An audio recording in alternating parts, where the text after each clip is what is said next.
But for billionaires, 2025 was a boon for their already exuberant wealth. The 15 richest billionaires in the United States saw their wealth grow by more than $1 trillion over the course of the year, according to a new analysis from the Institute for Policy Studies, a Washington, D.C. think tank. As the end of 2025, those 15 billionaires, each with assets over $100 billion, have a combined wealth of $3.2 trillion, up from $2.4 trillion a year ago.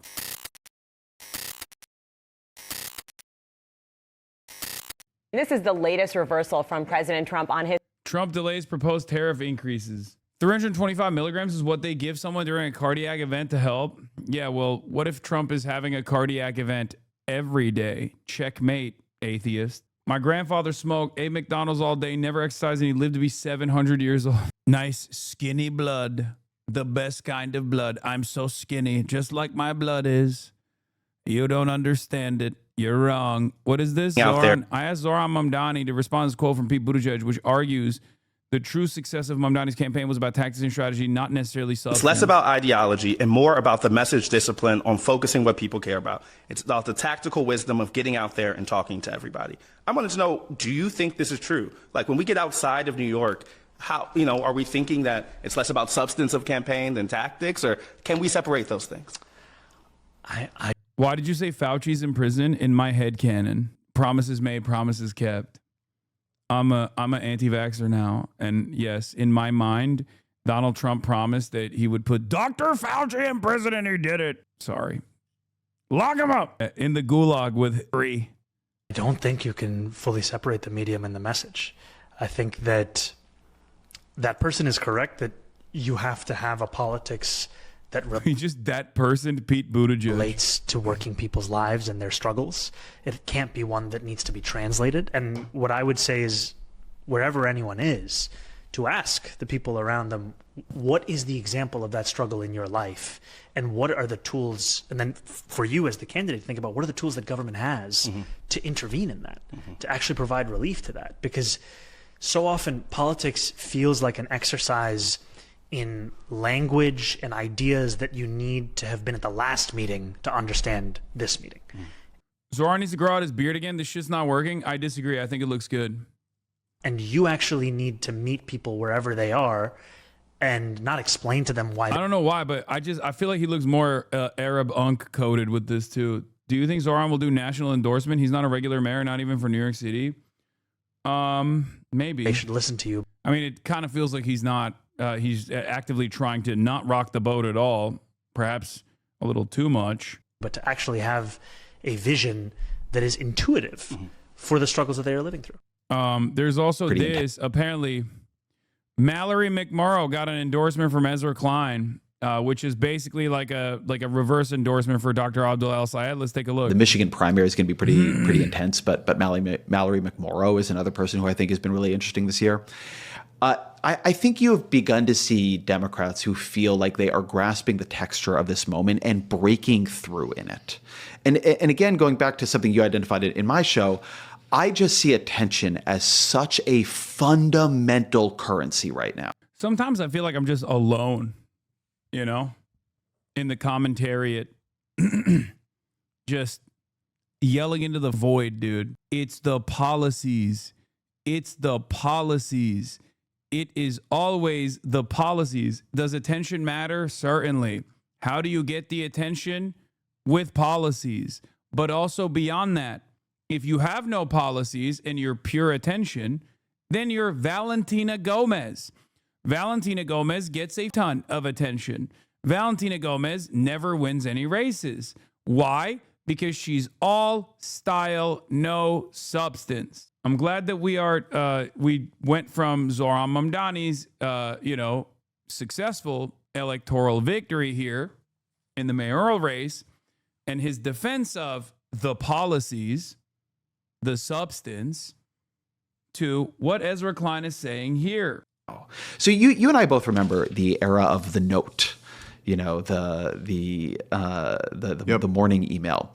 Yep. And they would talk about the invisible primary. And, when I was reading that stuff back in, it's like 2005. Trump ran on vibes and won twice, though. Brother, for right-wingers, they have to run on vibes. But even then, it's not true.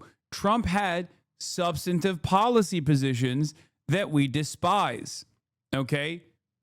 One of the greatest examples that you can point to is mass deportation in the second race and build the wall in the first one. That is not only a policy, that is a very easily identifiable policy, and it's one that he actually hammered over and over again, so much so that people believed it and defended it. Okay? Yeah, but I mean, he says, I'll do this and then and that, but never said about how people fell for it. Wait, what? I'm confused by the argument that you're making. Donald Trump has the style and the substance. The problem for us is that the substance is bullshit. The substance is bad. Okay? Like, his politics are good in terms of like winning races demonstrably, but his policies are bad. But that doesn't mean he's devoid of policy. For Kamala not have the good politics, nor did she have the good policies. Donald Trump is capable of turning his policies into talking points that he keeps hammering over and over again. Okay? This was a major issue with the Democrats. If I were to identify, why do you dislike Ezra so much? He has policies, liar. Wait, Ezra? Wait, what? Do you think, anti-trans, anti-choice. Okay, good one. Ezra Klein is not running for office, chatter. Shut up. The advice he's giving to someone who is running for office is focus on the style. If the attention given That's to how wrong. much money different. This is just the literally neuter centrist Democrats over and over again, okay? That's it. And I don't even want to tell them not to do this because it's the primaries. So let the Ezra flank. If I'm going to be somewhat, if I'm going to simplify this right now, there's like a couple different flanks in the party, okay? You got the Ezra flank and you got the Bernie-crats, right? And then you have the institutional Republicans that are, hyper incumbents. Or institutional Democrats, sorry. I misspoke and said Republicans. In the general, I despise when the Ezra-crats end up doing Ezra-crat style politics because that shit doesn't work. Republicans end up dominating. But in the primaries, let them cook. Who cares? Because they're going to end up losing to the Bernie-crats anyway. That's it. Show dump Ezra this. Well, this is not national, sir. No, national net favorability for New York. Oh, national net favorability. Mamdani +5 was -14 in September. AOC +1. Hochul at -6. Trump at -20. Adams at -23. Cuomo at -32. Okay, it is a national poll. I didn't even realize that's actually really good. So nationally, the net favorability, especially for under 30 for AOC and Mamdani, is crazy good. Do you see Abdul El Sayed posted to you yesterday? It might be good to collab with him again as primaries get closer. There are more people that have $10 million I'm going to do that for sure. in net worth in the United States of America than there are people who can bench 225. Push. Thanks, man. Give me one. 1, 2, 3. I got it. Come on. 315 for one. 315, Habibi. That was good. That was really good. That was very Appreciate you, impressive. man. That was very impressive. Well, you gotta pull them up. Here, Give the yalla. people what they want. Come on. I mean, Come on. I mean, I'm trying. It's not that kind of show, man. It's not that kind of show. Come on. I want them to want me never- for my policy, man. You've been in the gym your whole life. I've been in the gym my whole life. There's never been a moment where I've seen someone put up weight and I've been like, that guy. Yeah. That's not That's not the culture. That's not what we're going for. That's what weak, insecure people do. Yeah. Look, you just got to get all the way to the stretch. So like when you're, I started bench pressing, for example. Now I don't use a straight bar anymore. I have a cambered bar at home. So I can you come do camber bar, yeah. even lower, right? Because that's where the stretch happens. That's a Dr. Mike ass take, by the way. There you go. Nice. Dr. Abdul El Sayed. Getting the lifting. About to eat some kebabs. Excellent. There are Hell yeah. Yeah, Abdul for Senate. No to Stevens. No to AIPAC. No to McMorrow. That's a firework on a fire stream, though. It was. I've heard you are weaker and shorter than Tyler 1. Is that true? Yes. I am definitely weaker than Tyler 1. And I'm definitely shorter than him, too. He's like 6'5", I think. But yeah, let's Candidates finish were this. raising as the signal for were they figuring out and were they being able to arrange something significant. It's like all anybody talked about, I felt like, was fundraising and staffer hires. Right. And I just think that we live in the thing money was supposed to buy you was attention.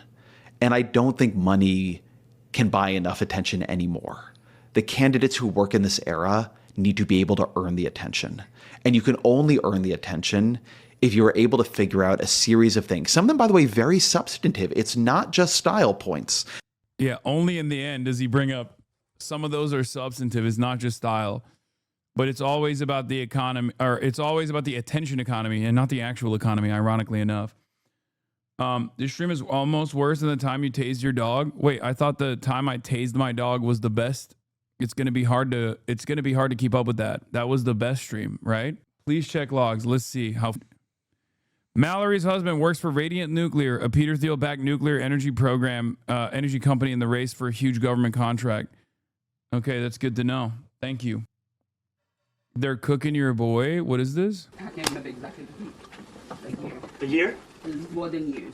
Mayor Zohran Mamdani inspecting broken floor tiles in an apartment on Clarkson Avenue in Prospect Lefferts Gardens, getting a first-hand look at the deteriorating conditions, from an eroding bathtub surface to a rust-covered, That is crazy. corroded bathroom pipe and red paint splashed about. And you told the landlord about this? Yes. And what was the response? Call some numbers, but nobody want to do anything about it. What's so crazy to me about this is that instantly people were like quote retweeting this shit, being like, oh, this will surely make people excited to build more real estate properties. And it's like, brother, why are you admitting? First of all, are you even a landlord? Like, why are you somehow advocating for landlords without having any land that you're lording over? Okay, that's number one. Number two, you're giving the game away.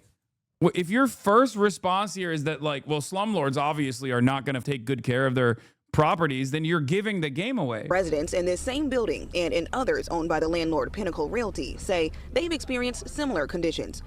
Is it wrong if I don't like this? It feels populist and without substance and something that a right-winger would do.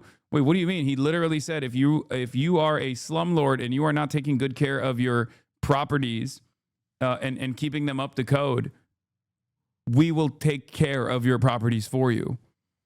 So there is actually a real threat associated with it. So it is actually in line with his policy. From leaking bathroom ceilings to moldy drywall, tenant unions rallying in response, demanding stronger tenant protection. Also, I'm not anti-populist. What do you mean? What are you, some kind of elitist? I'm not anti-populist at all. There is populism and there is sloppulism, okay? Left populism is good. Left populism is great. I'm Chinese. Yeah, well, this was the most Chinese thing that Zohran has done so far. This is some Xi Jinping ass shit right here, okay? Directly going to the area that you want to impact, making a point about it, going out there and leaning into your stated desire to fix this problem. It's good. It's not a bad thing. Yeah, he's going to do a long march through New York City. Healthcare crisis. Is wild card stuff the next generation of Democratic leadership and be running against Medicare for all and Healthcare crisis. Cooker? Do you think the solution? There are more ways to ensure universal health care than Medicare for all. Oh my God, I fucking can't stand liberals, bro. I cannot stand liberals. Like, you are just a Twitter user. Why? Why is it that you are like holding on for dear life to the fucking private healthcare profits? Why? What is this? Are you secretly being paid? I don't understand. There are so many centrist liberals out there who genuinely think straight up that Medicare for all is bad. Like, they just do not think that it is smart. They do not think that it's appropriate to advance it at a time like this, right? I don't understand why people still do this.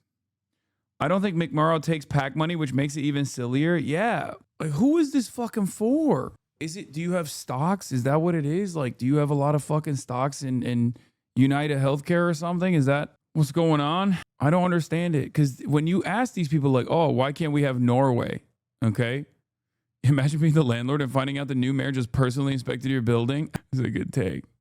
The reason is because relatively wealthy liberals know they would get the same care as poor people, and they know our country will never care for poor people. I don't get it. I genuinely don't get it. Like, we have no understanding of the collective in this country, okay? We have no care, no consideration for the other. And part of that is the rugged individualism that Americans feel in their hearts, like the hyper individualistic mentality that they have. It's dog eat dog world out there, all this stuff. But these kinds of programs, like implementing these kinds of programs, will be better for national security. It'll be better for creating a sense of cohesion. It's so fucking stupid. A literal billionaire is running to the left of liberals on healthcare. Yeah, Tom Steyer came out and was like, Sanders was right. We need single-payer healthcare. In 2019, I didn't think we needed single-payer healthcare, and I thought we could bend the curve. Like, I don't really care about Tom Steyer too much, right? Like, he's just like trying to do the woke billionaire shtick. And if you're a real one, if you're a real woke billionaire, like fucking fun, unironically, I'm doing the thing that people want me to do, which is, you know, arm the revolutionary vanguard. Okay, fund and arm the revolutionary vanguard. That's all you need to do. Schumer is backing the pro-Israeli, and a lot of the establishment Dems that want to move away from Schumer, but not towards a real progressive party, are meeting with McMorrow, not Abdul. Yeah, of course. Of healthcare inflation by using more information technology, more private sector expertise, that these smarty pants from the business world would bring down the cost. Boy, was I wrong, and boy, was Bernie right. I've looked at the data. We don't have a choice. For us to provide healthcare to everybody who needs it, we've got to go to single payer. And there's no other way. God is going to be in the details here. Designing a system that works, that cuts out all of that expense and profit for middlemen supplying healthcare has got to happen. All the people making that money are going to fight us like crazy, but it doesn't matter. That's where we're going. Bernie, when you're right, you're right.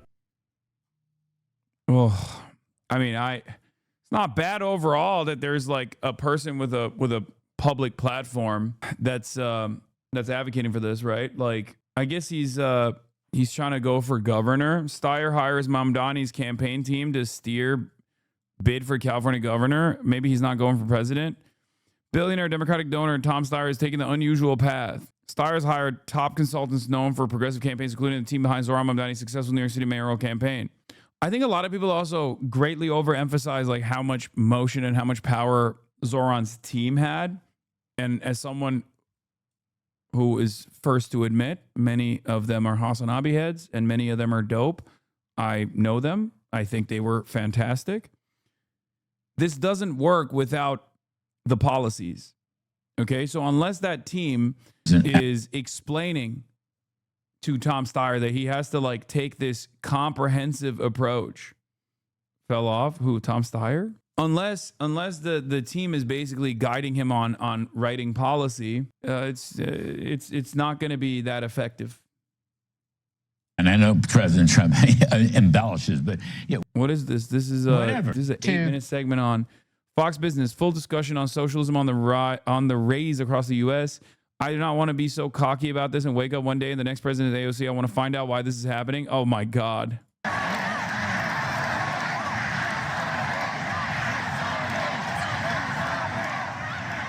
America isn't just flirting with socialism. Some voters have fallen in love. The wrong kind of right.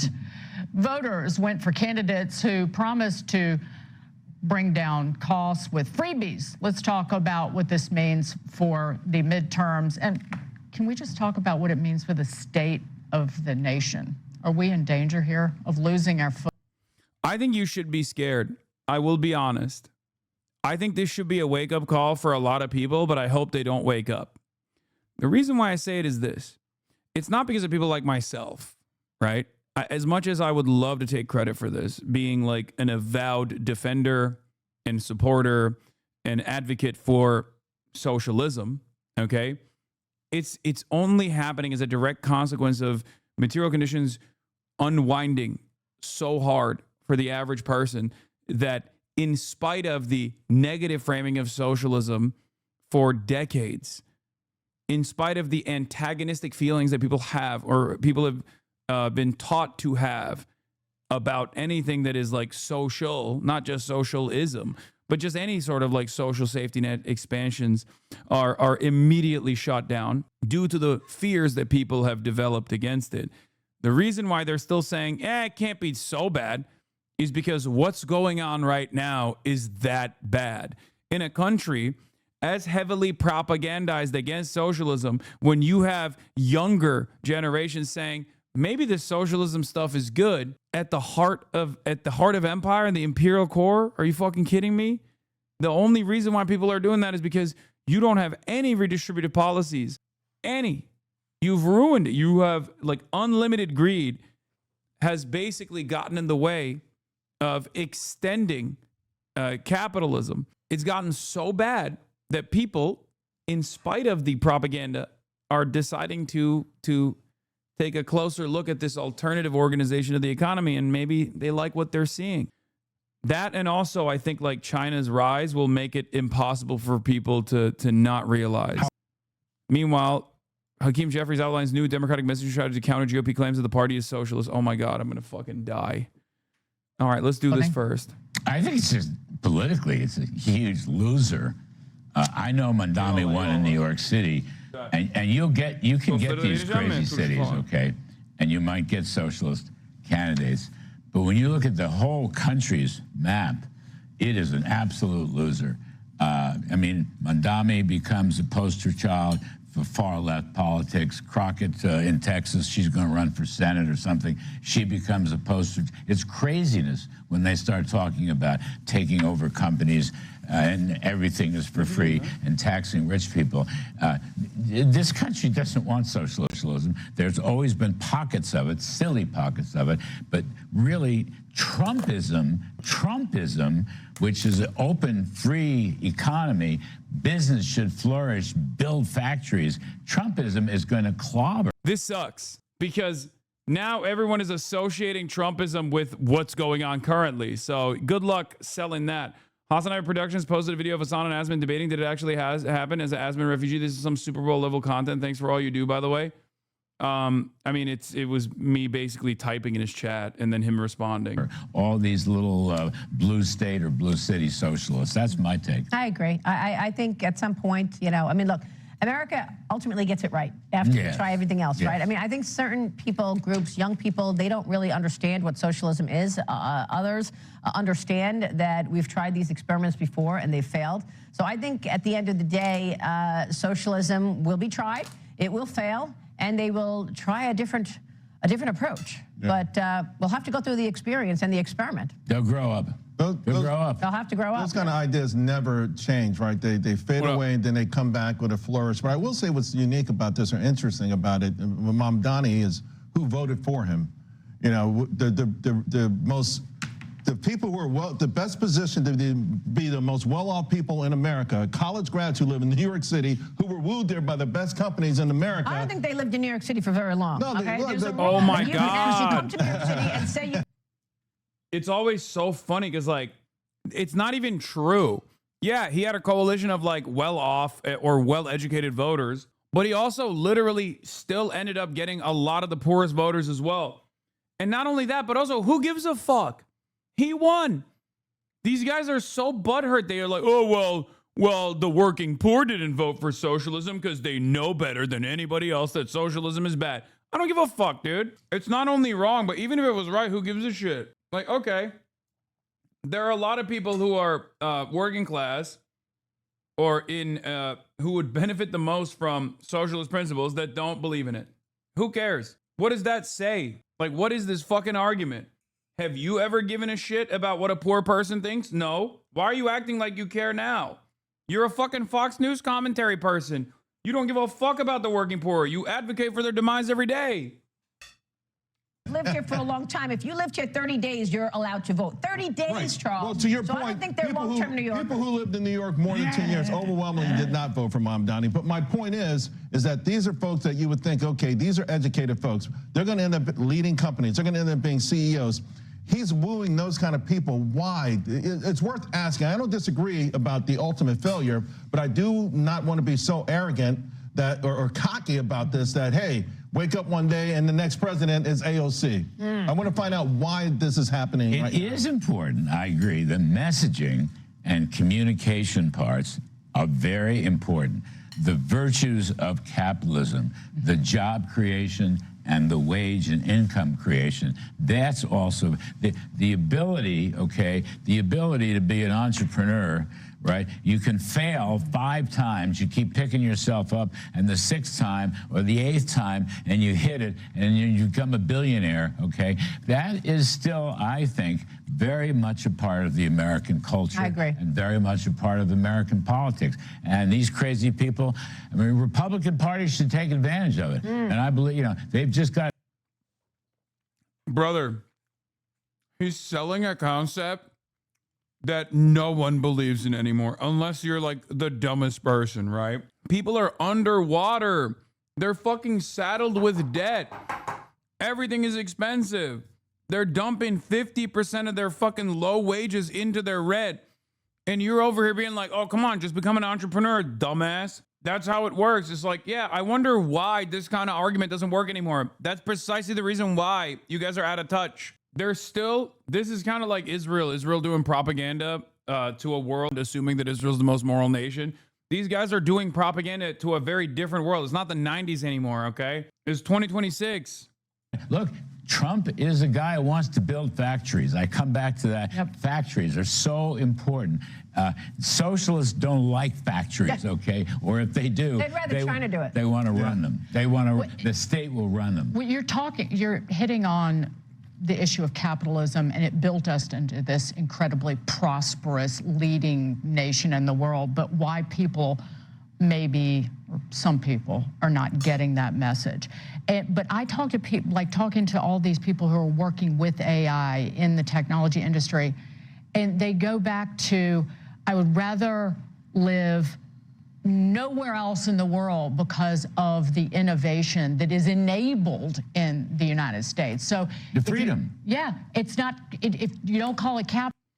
What innovation and what freedom? What freedom, honestly? Like, what good is being able to call the president a pedophile if you are not free of lifetime medical debt? These guys are fucking insane. Oh yeah, you're free to, consume every different type of porn and also gamble basically on every single application that's readily available at your fingertips. Capitalism. Hell yeah, dude. You call it the freedom to start a business. That's right. The freedom to, if you build it into something that's incredible, you get to keep the fruits of that labor. That's the key. By the way, don't, I know I keep coming back to this, and I'm a supply sider.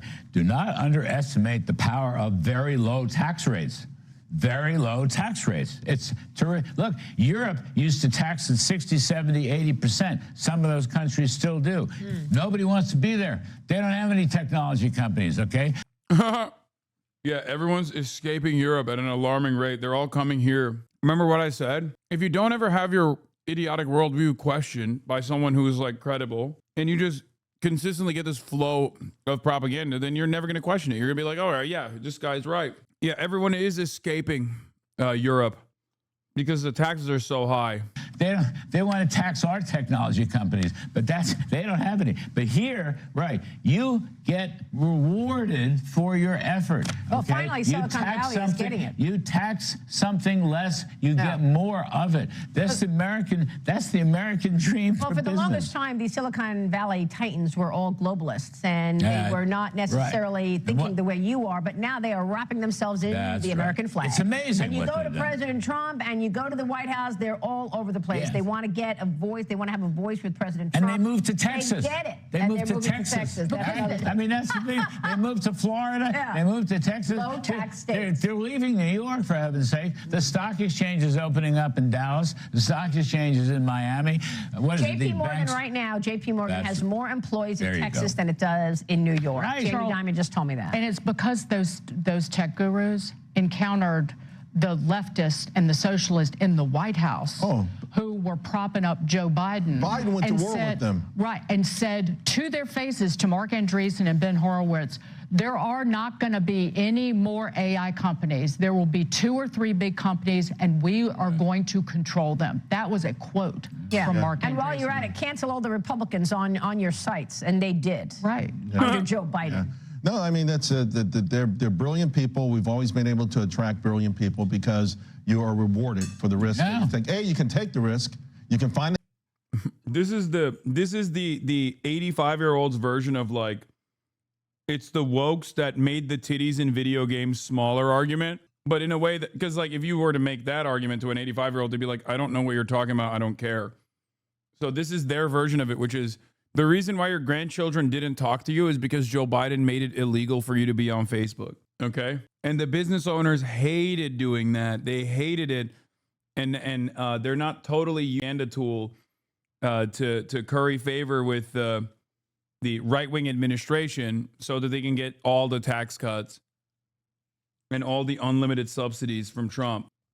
Capital, you can take the risk and you're rewarded for it. And you know, Biden wanted to hijack that. He went to war with them, and that's how you have an epiphany when someone that you think is your friend all of a sudden is like, you know, putting a gun to your head, and all of a sudden they said, let's think clear about this, and they have made these That's why Trump, changes. you know, I don't know what the right number is, and I know President Trump embellishes, but yeah, whatever. If he gets $10 trillion. Oh, let me tell you real quick what you're saying. He says $18 trillion right now. So 2 weeks, a couple weeks ago. If he gets a third.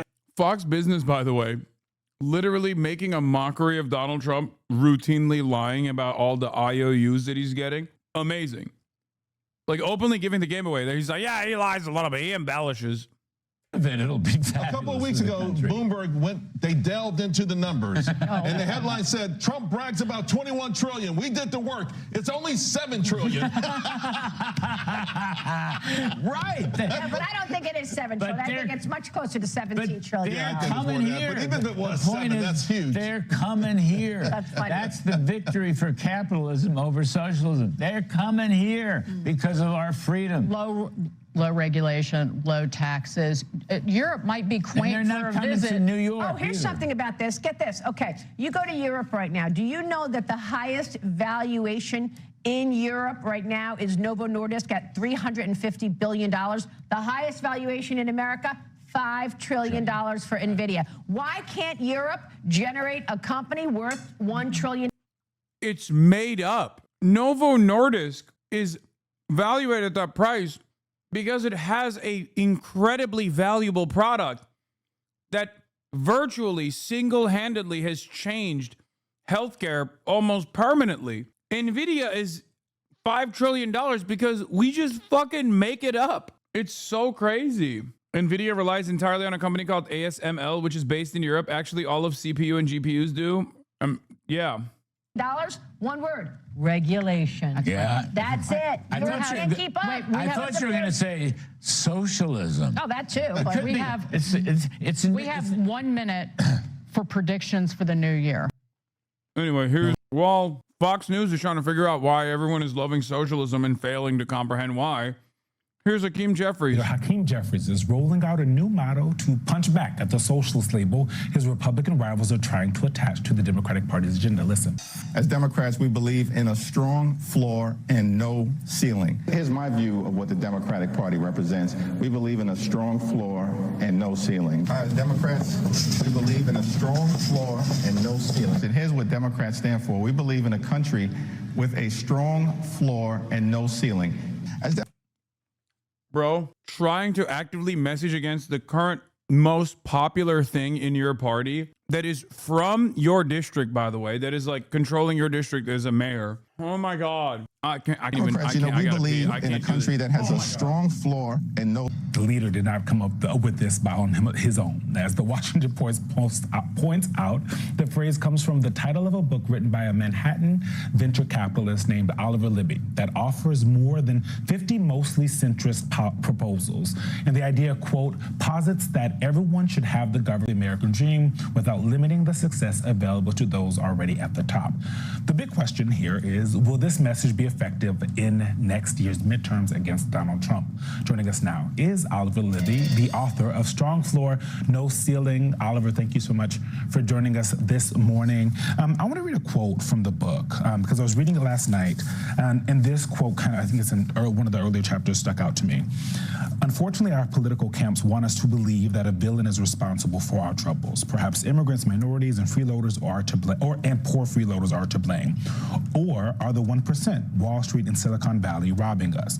The solutions are similarly polarizing and one-dimensional. One side strives to deregulate, cut taxes, and starve the government, leaving people and companies to their own devices, including limited social safety nets. The other demonizes success, looking to redistribute wealth and push identity politics. I assume the latter is your Democrat, is the Democratic Party. When I read that, the thing that I got stuck on was push identity politics, because one, I mean, the Republican Party is pushing identity politics every single day, right? Like they talk about trans people as if they're taking over the world when that's not the case. What do you say to people who maybe read the book and engage with the actual policy prescriptions that you have and kind of the things that's undergirding it, and say, you know, this is something maybe we've heard before, or it is going to leave out marginalized communities? From the people that brought you cynically weaponizing identity politics against people to your left flank that are more progressive than you, now comes, yeah, fuck this identity politics shit. It's like, bitch, the fuck do you mean? You don't get to say that. What do you mean? The fuck do you mean? Well, fuck identity politics. Bro, do you know who you are? What do you mean fuck identity politics? That's their whole game. Is because the idea of not pushing identity politics does concern those marginalized communities. Yeah, I mean, first of all, thanks for having me here. Look, I think identity politics is a weaponized term, but if you read what I wrote in Strong Floor, No Ceiling, Strong Floor applies to everybody. And I am someone, by the way, who spent almost 20 years investing largely in underrepresented founders, and I believe enormously that there are different starting points in American society, and we need to do our best to fix that. The promise of Strong Floor, No Ceiling, if you get into the meat on the bones in the book, there are really important policies like a single-payer healthcare system and like a lot of education for everybody in our society. But at the end of the day, people want to believe that if you work hard and play by the rules, that there should be no ceiling to what you can achieve, and that should apply to everybody in our society. So awesome. Hakeem Jeffries hitting this line is so stupid, because Hakeem Jeffries is basically coming out of the gate swinging against a false interpretation of what socialism is for absolutely zero reason. Doing the classic Democratic thing, which is to adopt your enemy's framework. Fucking awesome. Like, oh, the implication here is that, well, socialism actually means there is a ceiling, right? We want everyone to prosper. We don't want people to really suffer by not being able to prosper. You know, we don't want to limit growth. That's awesome. Thank you. Thank you for coming out and defending the real victims of society, entrepreneurs and people who might become trillionaires. Dope. I want to get beyond the attack lines. It's so easy to be angry today, and it's so right to be angry about so many things, but anger is not solving problems for people. Anger is not policy. It's not government. You can't govern angry. You got to govern for the people. And I think if we provide that strong floor, but the promise, the aspiration that you can do great things and get that middle class, and even maybe beyond the middle class, that's something everybody in this country wants, and minority communities more than anyone. Yeah. Oliver, though, I'm curious about this no ceiling idea, because we are in a world where wealth inequality is, you know, we have the richest people are richer than ever, right? And part of the reason the middle class is having so much trouble is because there are wealthy people who are paying very, very small fractions of their wealth in taxes. And we thought, you know, the original thinking was they would make up for that in philanthropy. People like Elon Musk have proven that that is pretty much not what they're doing. So is no ceiling really appropriate? I mean, you know, I come from we both went to the same private school, so we both know, you know, that we come from a certain group. And I just wonder, is no ceiling really the play? I mean, don't you think that people who have over $100 million should be taxed at a higher rate? And don't you think that we have, you know, we're about to have trillionaires? Like, do you think no ceiling? Like, maybe there should be a ceiling. Yeah, Molly, thank you. I don't think there should be a ceiling. And I don't think actually most people in this country think there should be a ceiling. No ceiling does not mean no rules. And if you get into the policies in the book, the economics chapter is the longest one. You know, there's a lot about taxation, about enforcing the tax code. I mean, we leave I think the fucking argument here is just built on a faulty premise. What do you mean no ceiling? Again, liberalism is so brain rotting that there is like, even when you have a bold policy making or whatever, right? It's still stuck within the confines of liberalism. Like, the solution isn't to just like take billionaires' money and give it to every single person equally or some shit. The solution is not even through a higher tax bracket in general. You obviously have to implement some kind of like wealth tax. But the most reliable long-term solution would be redistribution at the point of labor, ensuring that there is more autonomy in the workplace and more power at the point of your output. You go to work and your boss pays you less than you generate money for them. That's called profit. You should have more of a say on how those profits get allocated. In many circumstances, what remains of the margins of the marginal profit that exists is obviously always given to the shareholders, but like what remains, or not what remains rather, but the reason why those profit margins are so slim is not because the labor is so costly. It's because they're doing expenditures elsewhere. CEO compensation is one of those expenditures, but even beyond the CEO compensation, it's like there's so much that they're wasting away that if given if there was any sort of democratic process taking place here, they would not be able to do this. They would not be able to get away with it. No stock buybacks, none of that shit. Billions of dollars a decade on the table because we don't actually enforce the tax code. I welcome it being enforced. And by the way, we're seeing people across the aisle, look at Mitt Romney recently saying that there may be an argument for higher taxes and certainly for enforcement. So no ceiling doesn't mean no rules, and there ought to be rules. And by the way, it makes me very sad to see someone like Elon Musk be able to dump $250 million into campaigns. But we all know that's not illegal. It should not be possible, but it's not illegal. And so we have to create the right rules. You know, most people out there are sports fans. You don't want the players calling their own fouls and their own goals, right? You want there to be refs on the field and lines and goals, and then you want the players to play hard. So I don't think there should be a ceiling to what people on the sports field can do. There shouldn't be a ceiling to what people can do here. But again, it has to be within the bounds of the interconnectedness of strong floor and no ceiling. If there's gonna be no ceiling, it has to pay for a strong floor and give everybody, Eugene, back to your question, everybody a chance. What do you say to people who say you can't become a billionaire nowadays without, you know, taking from and taking advantage of people that have a lot less than? I don't think that's correct. I think most people who become billionaires, and look, I run a venture firm, and we have invested for almost 2 decades in companies that help people and the planet. And by the way, remember when he said like, oh, I don't want to do identity politics. I want to do away with identity politics. And then immediately followed that up when the host, HasanAbi head, by the way, asked him that question like, oh, well, don't you think Republicans are doing identity politics? Which is true. They are doing identity politics. They're just doing white identity politics. He turned around and said, oh, well, I've worked with I was doing venture capital for underserved minority-backed companies. It's like, oh, really? Oh, so you are still doing identity politics like that? Because that's what it is. It's like, it's bullshit. It's like a bullshit posture. And you just showed that it's bullshit posture. You just did that. They won't give an example of what he would consider a ceiling. Well, that's the whole point. He doesn't want to have a ceiling. But then again, there is no ceiling to begin with. There is no ceiling whatsoever. The reality of the matter is, there's not really any fucking ceiling. We just don't have a floor at all. In order to build a floor, you would probably, under a liberal understanding of the economy, you would have a ceiling. Okay? Like, we already have this system and it sucks. Exactly.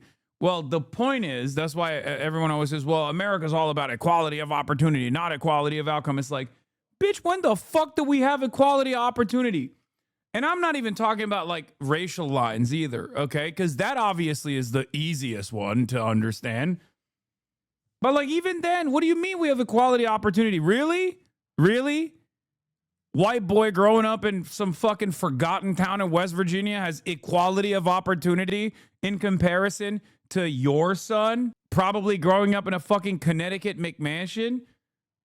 Who the fuck has equality of opportunity? When have we had equality of opportunity in this country? It's bullshit. We live in a country where the zip code that you're born into is more indicative of exactly where you're going to land in terms of your wealth, okay? Are there people that are able to overcome that sometimes? In very rare cases, yes. And we always love hyping those people up because meritocracy is a lie and those examples are the ones that keep promoting this lie. Even the concept of middle class, lower, you know, like working poor, all of these different designations have been created in order to dilute Marxian interpretation of class. Okay? They were created for liberalism to continue to look at the appropriate analysis of capitalism from Karl Marx's perspective, which was basically one of the most important works for sociology, and try to dilute it to the best of your ability so that you could still kind of lean into the Marxist analysis without actually doing it at all. The notion of like middle class and all this stuff. That's why everybody thinks they're fucking middle class, no matter how wealthy they are. Everyone's middle class, okay? You're either broke as fuck, or you're middle class, or you're the 1%. Meanwhile, year over year, that middle class is swinging wildly. It's bullshit. I don't usually talk about this kind of stuff that much, and I also will personally utilize this kind of terminology. I'm not as disciplined, right, as some others who abide by Marxist orthodoxy. But the reason why I don't really shy away from utilizing this kind of terminology is because, you know, it's just people understand themselves in that way. And I speak to people with the language that they understand. Now, the other point I'm trying to make here is that all of this stuff the system is entirely built around this lie, right? Oh, middle class, you have social mobility. Well, except liberalism is failing so much that even the notion of middle class it's just basically becoming the working poor and the 1%. So it's ironically turning into a more black and white understanding of class. Like it's basically turning into a easier to comprehend version of, like, you know, gig workers and then fucking billionaires. Okay. And the more we leave capitalism up to its devices, the more that's going to happen, right? Regardless of how much policymakers think hard about making it seem as though you, as a working class individual, have an ownership stake in the stock market, right? 401ks, or Donald Trump giving you $100 at the age of 1 so you can have like a stock trading portfolio or whatever the fuck. None of those things are going to work. It makes people feel like they have some kind of stake in the stock market, sure. But at the end of the day, the income inequality and the wealth disparity is so ginormous that even the dumbest guy kind of gets to realize what's going on. There is no more upward social mobility. People don't believe that it's possible, and I can't fault them for believing that it's not possible. So in that situation, of course, people are going to lean into socialism. And it's understandable, and it's good that they're doing that, despite being heavily propagandized against socialism.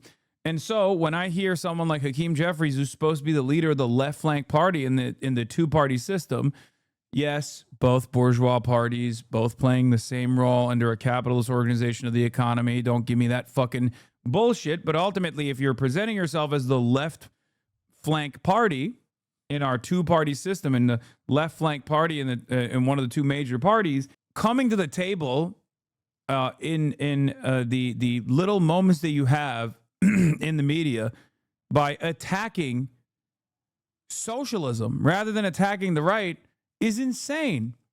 Because anyone that says, "Oh, we need to have a strong bottom but no ceiling, strong floor but no ceiling," that's a bastardization of what socialism actually is.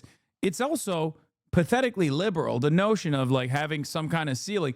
That's not a socialist principle. That's not a socialist principle at all. If you look at the founders we've backed, they are from all walks of life. But the billionaires now, like Elon Musk and, you know, all the tech bros that were at the swearing in of Donald Trump, they're not exactly doing the work that you were doing. They're doing something completely different. Well, but look at it. I mean, most of the unicorns, most of the tech companies that sell for $1 billion are founded by immigrants, and well over half of them have female founders. I mean, this is a time in history where we ought not to be capping what you can aspire to do. We just ought to be putting the right rules around it. And the fact of the matter is, most people who make $1 billion created a product people want to buy. That's inherently American. Now, we should be better as a society about what products we want to buy, maybe, and about what we ask people who achieve great wealth to do with that wealth. But the idea isn't to say that you hit a certain ceiling and then you're done. I mean, that's, and look, it's interesting, you know, strong floor, no ceiling is not something we tested. I didn't run a single poll when I was writing the book. I just sat there writing. But now we've actually gone out there, and you know, it's like 100% of the people we've asked think that there should be no ceiling to what you can do if you follow the rules, pay your taxes, and do right. Notice how most of what he's talking about is just the ceiling part. Kind of feels like he just cares about the no ceiling part. Have you guys noticed that?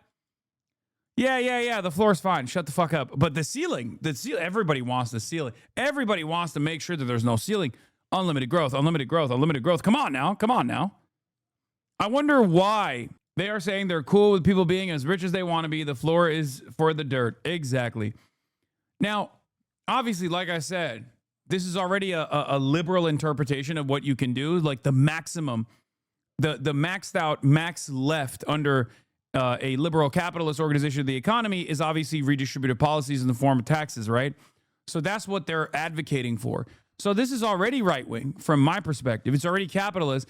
And this guy literally is saying, no, let's not do too much redistributive policies because then you'll actually harm innovation. Okay, how is that any different than what we have right now? That's literally what we have right now. A fake gesturing towards a strong floor while ultimately defending the high or unlimited ceiling. That's what it is. That's what we're doing currently.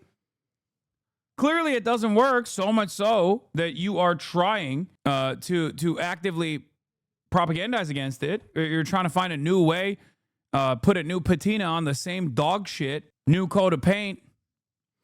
Abundists, strong floor, no ceiling. This guy won't even let you have redistributive policies under a capitalist organization of the economy. Again, you're lost. You're lost in the fucking sauce.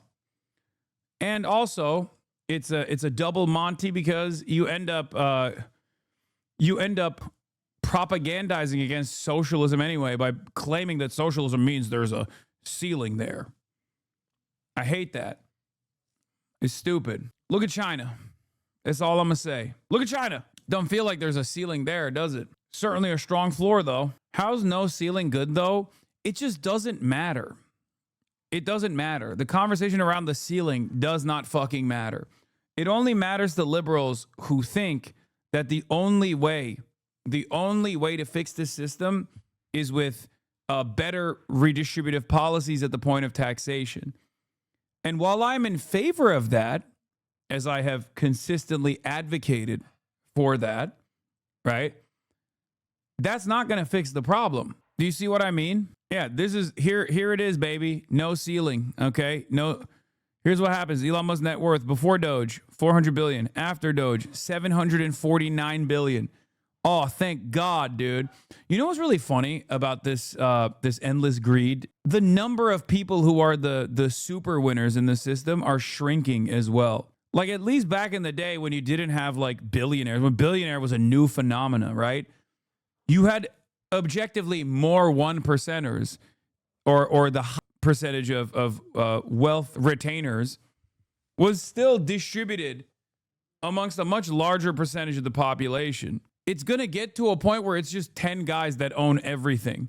Like this article covers that, for the record. This article is exactly what I'm talking about. America's 15 richest billionaires got $1 trillion richer as the affordability crisis became a top concern. For many Americans, 2025 wasn't a great year financially. The affordability crisis and general economic concerns became defining themes of the year as people dealt with rising costs and a worsening job market. But for billionaires, 2025 was a boon for their already exuberant wealth.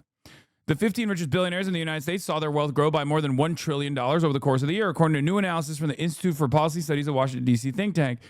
As the end of 2025, those 15 billionaires, each with assets over $100 billion, have a combined wealth of $3.2 trillion, up from $2.4 trillion a year ago. That's a gain of 33%.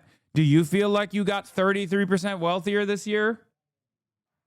Did you? I certainly didn't. And I'm actually in like the highest rungs of earners in this country and perhaps around the world, as a matter of fact. I didn't fucking have a 33% gain, you know, which is more than double the growth of the S&P 500 for the same time period. The Institute for Policy Studies notes over 2025, the S&P 500 rose 16%. A double-digit gain is strong, but it is down from recent years. How the wealth of the top 5 billionaires, richest billionaires, have changed.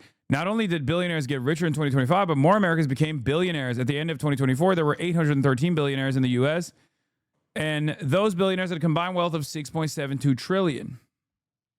My bad, King. I'll give more subs. Yeah, get to it. Get to it. Chop, chop. Subscribe to the Piker Broadcasting Circle. The news of tomorrow. If you want to know what happens tomorrow, you come here. If you want to understand what's happening today, you come here. If you want to make sense of what happened yesterday, you come here. The Piker Broadcasting Service is sponsored by you, the viewers, for you, the viewers. Thank you. Yes, we're going to do predictions after this. By the end of 2025, there were 935 billionaires. When Forbes first began tracking the 400 wealthiest Americans in 1982, Cloud Queen, think of the 5 gifted. There were just 13 billionaires on the list. 1982, there were 13 billionaires. Now there's 935. And the fucking dumbest thing is that people think this is awesome. Like, people literally think this is good for them. I cannot comprehend how people ride for this shit. Where they're like, what do you mean? Do you hate prosperity? It's like, bitch, do you feel prosperous? That's so much money. They can't even use it. Like, it's just parked in assets, dude. If you were to forcibly divvy those assets down to the individuals that actually played a role in developing that wealth, that net worth, you would have a fuck ton better wealth redistribution. The top 5 wealthiest billionaires have changed over the last year, too, at least in the beginning. The top wealthiest billionaires were Tesla CEO Elon Musk, Amazon executive chair Jeff Bezos, Oracle co-founder Larry Ellison, Meta CEO Mark Zuckerberg, Google co-founder Larry Page. This year, Zuckerberg was bumped off that list. Oh, no. Oh, bummer, dude. You see that shit? God, I feel so bad for the Zuck. Sergey Brin joined the ranks. 2025 was the best year for Google stock since 2009, with shares growing 65%, buoyed in part by tech giants' push into AI. In contrast, stock price for Zuckerberg's Meta platforms grew about 13%, though Meta also focused on AI. His strategy was more scattershot, experts have said. Yeah, now you got Elon Musk of Tesla, X, and SpaceX worth $722 billion, up from $421 billion a year ago. But that's because he worked so hard this year, guys. He worked so hard. It must have been all the illegal immigrants that are ruining your life, okay? Making sure that you don't actually take home a decent pay. Make sure you don't get the benefits you deserve. Make sure we don't have socialized medicine in this country. No working fucking public transit system. No adequate infrastructure. Yeah, please keep focusing on the Somali fraud, please. Please, I'm begging you, do not look up. Do not look up. Look down. Look down only. Punch down. Punch down. Punch down. It's the Somalis. The Somalians, actually. Okay? Larry Page of Google, worth $257 billion. Larry Ellison of Oracle, worth $245 billion, up from $209 billion. Jeff Bezos of Amazon, worth $242 billion, up from $233 billion. Sergey Brin of Google, worth $237 billion, up from $148.9 billion a year ago. What is this? Your governor was a fun side quest for him, by the way. An affordability crisis for average Americans. At this point, money just seems fake. It is. It's the fakest it's ever been. I say this all the time. This is the fakest money has ever been in the history of mankind. And this isn't even like on some, we got to go back to the gold standard shit, okay? But this is the fakest money has ever been. It will probably get even faker. It's crazy, though. It's so fake. Apparently, the LDS Church is now the second largest private landowner in the U.S. with 2.3 million acres tax-free, worth $300 billion in market assets. Tax the churches. Nice. Oh, 5-year-old me has been vindicated. I always thought money was fake. Yeah, no, this is it. This is literally what's going on. Do you get it yet? Are those daycares even real? Yep. I live in a very Republican area, and hearing people around me begrudgingly admit that their financial situation has only gotten worse over the last year is something I never thought I'd see during the Trump presidency. Remember, what did I say? What did I say when I was actually criticizing the Biden administration for fucking running with this like vibeflation or vibe session narratives, right?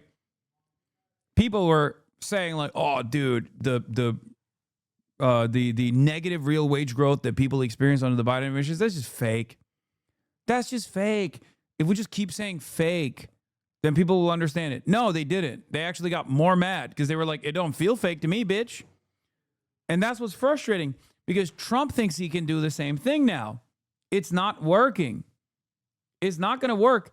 And what did I always explain to people, even up in the a big part of this narrative building that was lost, like a real part of this conversation that was lost, was that in the narrative building, people forgot that in 2016, things were seemingly a lot better than it is in 2024, and yet they were still so angry about their future prospects that they voted for Donald Trump to break the system. That was a clear-cut indication that the system was not working for them, so much so that they actually wanted to punish a remnant of the elite Hillary Rodham Clinton by voting for the gamble, the wild card, Donald Trump. This was something that I tried to explain to people back then. People, I mean, objectively, in comparison to now, the average person was probably doing better than they are in 2020 or than they were in 2024. Okay. One must ask the question, why? Democrats refuse to ask that question, and that's why we keep losing. Okay. That's why there is always another fucking incompetent fascist who ends up winning power. But that is precisely the reason why I said that Republicans would inevitably feel this pain as well. Because no matter how much Trump tries to claim that things are getting better, no matter how much Trump tries to say, oh, dude, the economy's so good, but if it's bad, it's because of Biden. And it's not bad. It's actually good. But the worst parts about it is because of Biden. You're not going to, or no matter how much Donald Trump says, like, oh, it's the Somalis, it's that we just haven't deported enough people. Okay. Oh, your turkey is 35% off. You got 35% more money in your pocket from the turkey that you purchased during Thanksgiving. Okay. You cannot out propaganda how people are feeling in their wallets. Okay. You just can't do that. It's what they're seeing. It's what they're experiencing. It's what they're living. That's it. Of course, as the conditions worsen, the more people hammer on this point, right? The more they keep doing this shit. Conditions keep getting worse. And as Republicans start recognizing, like, wait a minute, this Trump guy, he's not fucking helping me out either. Some people will turn around and say, oh, no, it's because he hasn't deported enough minorities, right? He hasn't deported enough. That's why, because he's fake. He's fake. He's phony. We got to deport even more people, which that's never going to fucking happen, right? Because at the end of the day, Donald Trump is not so racist that he will literally nuke the American economy to the degree that it would nuke the American economy if you actually deported every single migrant. It's just not going to happen. You sure? Yes. And I said that. I said that in 2025 as a part of my predictions, and I was fucking right. Stephen Miller might be that guy, but you have to remember. You have to remember, okay? You have to remember. The entire point of shitting on the migrant worker, is so that they stay undocumented. Because if you come at it with a recognition that the migrant worker is no different than the domestic laborer, and that they should also get a higher, they should bargain alongside one another to demand a bigger piece of the pie that they are generating, all of a sudden he's not going to have unlimited cookies. And we can't have that.